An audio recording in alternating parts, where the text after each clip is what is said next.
आज दिल्ली से चलकर मेरी उपस्थिति इस समय पंजाब के चंडीगढ़ में है, जहां पर लोक जनशक्ति पार्टी के पंजाब प्रदेश के कार्यालय का उद्घाटन हुआ है। और गन्ना विकास मंत्री संजय पासवान जो बिहार से हैं, केंद्रीय मंत्री हैं, उन्होंने इस कार्यालय का उद्घाटन किया है। मेरे साथ ये तमाम वो लोग हैं जो आज लोक जनशक्ति पार्टी को अपना समर्थन देने आए हैं। मैंने पहली बार देखा है कि एक महिला को इतनी बड़ी जिम्मेदारी दी गई है।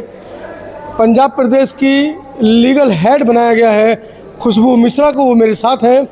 खुशबू, पहले तो ये बताइए कि इतनी बड़ी जिम्मेदारी पूरे प्रदेश की, और वो भी एक महिला को, वो भी लीगल टीम की। मोस्टली मैंने देखा है कि हमारे अधिवक्ता जो हैं या जो एडवोकेट हैं, जो पुरुष समाज से आते हैं, वो ज़्यादा इसको बढ़ चढ़ कर लेते हैं, लेकिन आपको महिला होते हुए और बिल्कुल युवा के ऊपर दाव खेला है लोजपा ने, क्या कहना है इस पर?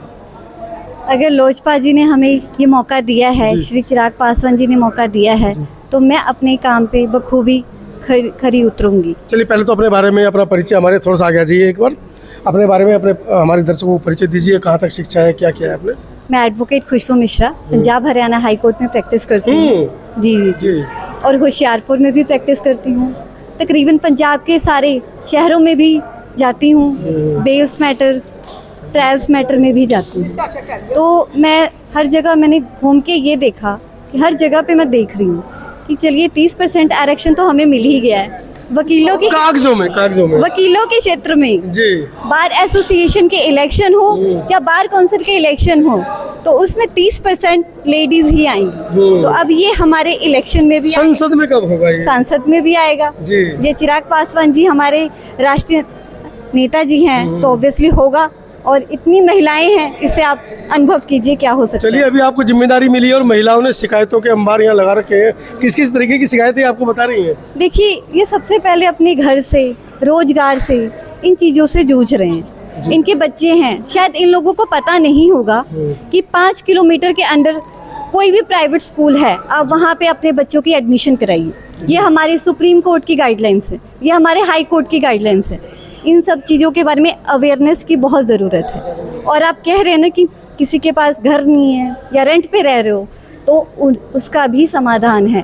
प्रधानमंत्री आवासीय योजना, उसको अप्लाई कीजिए और अपना मकान लीजिए। लेकिन सरकारी योजनाएं तो इन गरीब लोगों तक पहुंच नहीं पाती हैं, तो पहले ही दलाल लोगों के नाम पर एडमिट हो जाती हैं। ऐसा हमने देखा है। आपको भी तो पता है, ये अभी हमारी पार्टी नहीं आई है, तो हम सिर्फ करने में बिलीव सत्ता में तो आ गए ना। हाँ, सत्ता में है जी। पर जहाँ पे भी है वहाँ पे काम कर रहे हैं। शांभवी चौधरी जी हैं जो बिहार से एमपी हैं, वो भी तो महिला हैं, युवा हैं। तो बस महिला को हम आगे बढ़ाएंगे और सभी भाई जो हमारे हैं वो भी आगे बढ़ेंगे। सिर्फ महिला नहीं बढ़ेगी, सब आगे बढ़ेंगे। बड़ी जिम्मेदारी है आपके ऊपर। जी जी जी। चलिए, बाबा जी हमारे साथ हैं जो पंजाब के कन्वेनर, इनसे चर्चा करेंगे। लेकिन उससे पहले मैं चाह रहा हूँ कि एक दो महिलाओं से भी चर्चा कर लें जो यहाँ पर अपना कौन कौन बोलेगा बताओ भाई।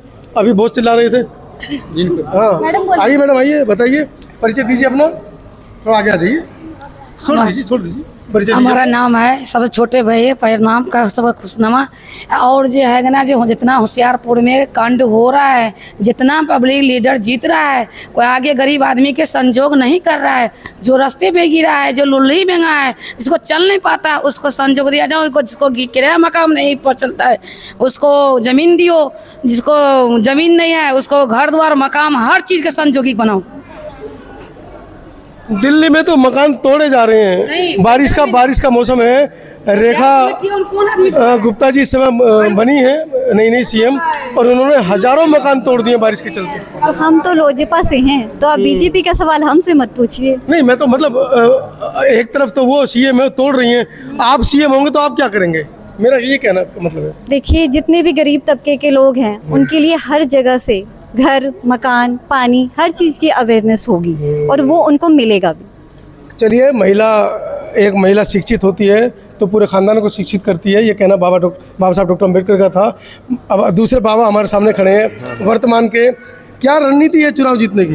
देखो जी, अभी तो हमारा जो है मेन, अभी हम बात करें वुमेन एम्पावरमेंट वुमेन्स के लिए, इसलिए मैं वुमेन एम्पावरमेंट की बात करें। इनके लिए हम स्पेशल एक स्कीम निकालने जा रहे हैं, जिसमें कि हमारी जो अभी जो स्कीम में 33% कोटा होगा, वो लेडीज इलेक्शन में होगा। उनको हम वोट का मौका देंगे, क्योंकि जब तक पावर नहीं आएगी तो काम नहीं होगा। हिंदुस्तान में यह है, पावर चाहिए। आप जो मर्जी बोलते जाओ, पावर आते ही मन बदल जाते हैं लोगों के। नहीं ऐसा नहीं, हमारी पार्टी ऐसी नहीं है होगी। मोदी जी 2 करोड़ नौकरी देने की बात कर रहे थे, तीसरी बार प्रधानमंत्री हैं, मुझे लगता नहीं कि 2 लाख भी नौकरी दे पाए हैं। नहीं देखो, हम किसी की ना बुराई करने वालों में से हैं, हम तो सिर्फ अपने कर्मों अपने रणनीति बताएंगे। हमारी पॉलिसी किसी को बुराई देके टाइम बर्बाद नहीं करना कि कांग्रेस रही। देखो 70 साल हो गए आज़ादी को। मैं पंजाब की बात करूं तो पंजाब में सारी हुकूमतें आ चुकी हैं, तो लोगों ने यहाँ सबको देख लिया है। ठीक है जी, कांग्रेस भी कर गई, अकाली भी कर गए, और आपका उसके बाद अपना बादल साहब भी कर गए। ठीक है, अब हमारा मौका है अपनी परफॉर्मेंस दिखाने का। तो एक बार मौका मिलेगा तो आपको पता चलेगा डिफरेंस हमारे उनमें क्या फ़र्क है। पंजाब का वोटर आपको वोट क्यों देगा? क्या आप नया कुछ लेकर आ रहे हैं उनके लिए? देखो, इसके लिए सबसे पहले तो हमारे जो राष्ट्रीय अध्यक्ष हैं चिराग पासवान जी, वो बिहार के नेता हैं, और यहाँ पे 33-34% बिहार के नेता है, जिससे हमें एक अच्छी सपोर्ट मिलनी चाहिए। दूसरी बात यह है कि सिख समाज की भी हमें पूरी समझ मिलेगी, क्योंकि चिराग पासवान जी की मदर हैं, वो अमृतसर से हैं।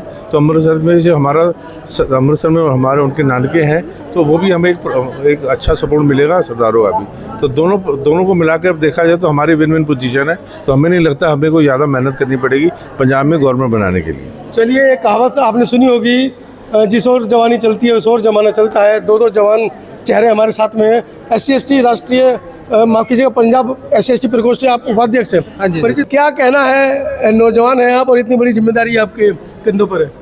ਦੇਖੋ ਜੀ, ਆਪਣਾ ਤਾਂ ਕਹਿਣਾ ਇਹੀ ਹੈਗਾ ਸਾਡੇ ਆਦਰਣੀय ਮੰਤਰੀ ਸ੍ਰੀ ਚਿਰਾਗ ਪਾਸਵਾਨ ਜੀ ਵੱਲੋਂ। ਮੈਂ ਸੁਖਵਿੰਦਰ ਸਿੰਘ ਬਰਨਾਲਾ ਤੋਂ ਪ੍ਰਧਾਨ SC/ST ਮੋਰਚਾ ਪੰਜਾਬ। ਪਿਛਲੇ 2017 ਤੋਂ ਲੈ ਕੇ ਲੋਕ ਜਨਸ਼ਕਤੀ ਪਾਰਟੀ ਦੇ ਨਾਲ ਜੁੜੇ ਹੋਏ ਆ, ਪੁਰਾਣੇ ਸਾਥੀ ਆ ਲੋਕ ਜਨਸ਼ਕਤੀ ਪਾਰਟੀ ਦੇ। ਤੇ ਹੁਣ ਰਾਮ ਵਿਲਾਸ ਪਾਸਵਾਨ ਜੋ ਚਿਰਾਗ ਪਾਸਵਾਨ ਜੀ ਨੇ, ਉਹਨਾਂ ਵੱਲੋਂ ਹੁਣ SC/ST ਮੋਰਚੇ ਦੀ ਪੰਜਾਬ ਦੀ ਜ਼ਿੰਮੇਵਾਰੀ ਦਿੱਤੀ ਗਈ ਹੈ।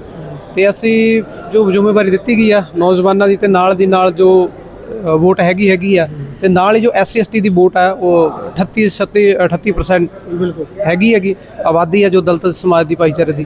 ਤੇ ਉਹਨਾਂ ਨੂੰ ਅਸੀਂ ਨਾਲ ਲੈ ਕੇ ਆਵਾਂਗੇ। ਲੋਕ ਜਨਸ਼ਕਤੀ ਪਾਰਟੀ ਦੀ ਆਉਣ ਵਾਲੇ ਸਮੇਂ ਦੇ ਵਿੱਚ ਸਰਕਾਰ ਬਣਾਵਾਂਗੇ ਜੀ। तो जिस वोट का आप जिक्र कर रहे हैं, खासकर बहुजन या दलित वोट की आप बात कर रहे हैं, वहाँ पर तो आज़ाद समाज पार्टी भी अपना वर्चस्व कायम कर रही है। बहन कुमारी मायावती जी ऑलरेडी नेता हैं इस समाज की, तो कैसे मतलब उस वोट को कैसे आप लोजपा की तरफ कन्वर्ट कर पाएंगे? क्या स्कीम लेकर आ रहे हैं? क्या कुछ ऐसा उनके लिए नया लेकर आ रहे हैं? बिल्कुल जी, देखो जो बहुजन समाज पार्टी है वो तो पंजाब के लोग उनको देख ही चुके हैं, क्योंकि बहुजन समाज पार्टी बहुत पुरानी पार्टी है। जो चिराग जी का नया चेहरा चिराग जी की पार्टी है, चिराग जी की पार्टी का पूरे भारत में नाम है, चर्चा है।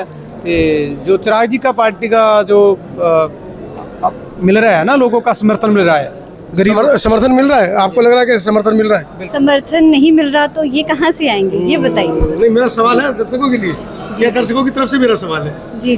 तो मतलब किस तरीके के जब आप प्रचार पर निकल रहे हैं, किस तरीके का पब्लिक का व्यूज आ रहा है, क्या पब्लिक चाह रही है नया? पब्लिक देखिए, हम प्रवासी पंजाबी है तो ये पंजाब ना, अगर कोई 20-30 साल पहले यहाँ पे आ चुका है तो वो भी पंजाबी है।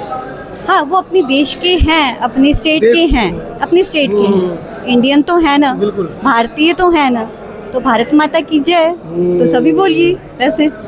तो क्या कहना चाह रहे हैं? आगामी चुनाव अगले साल आने वाला है, उसके मद्देनजर लोजपा की तरफ से आप, क्योंकि लीगल सेल की हेड हैं पंजाब की तरफ से, तो क्या लोगों से अपील करना चाह रहे हैं?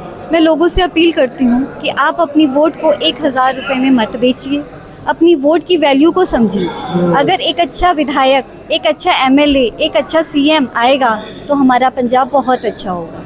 और हमारा पंजाब हमेशा से 5 दरियाओं की धरती रही है, जहाँ पे सूफी संत क्या कहते हैं, सभी महात्माओं की धरती है, शहीदों की धरती है। तो इस धरती को नाजायज आप कोई ख़राब मत कीजिए और सभी इकट्ठे मिल के रहिए। और ये आज के टाइम पे प्रवासी हो रहा है, इससे पहले तो मैंने कभी नहीं सुना। ये आम आदमी पार्टी के आने से पहले क्या था और अब क्या है, उनके आने के बाद प्रवासी भाइयों के साथ कुछ गलत भी हो रहा है, कुछ अच्छा भी हो रहा है। मैं किसी पार्टी को दोष नहीं दे रही। तो मतलब आप इस समय अपनी जो कह सकते हैं कि जो आपकी प्रतिद्वंदी हैं वो आम आदमी पार्टी है? नहीं, हमारी ऑपोजिशन सभी हैं। हम सिर्फ अपना काम करेंगे।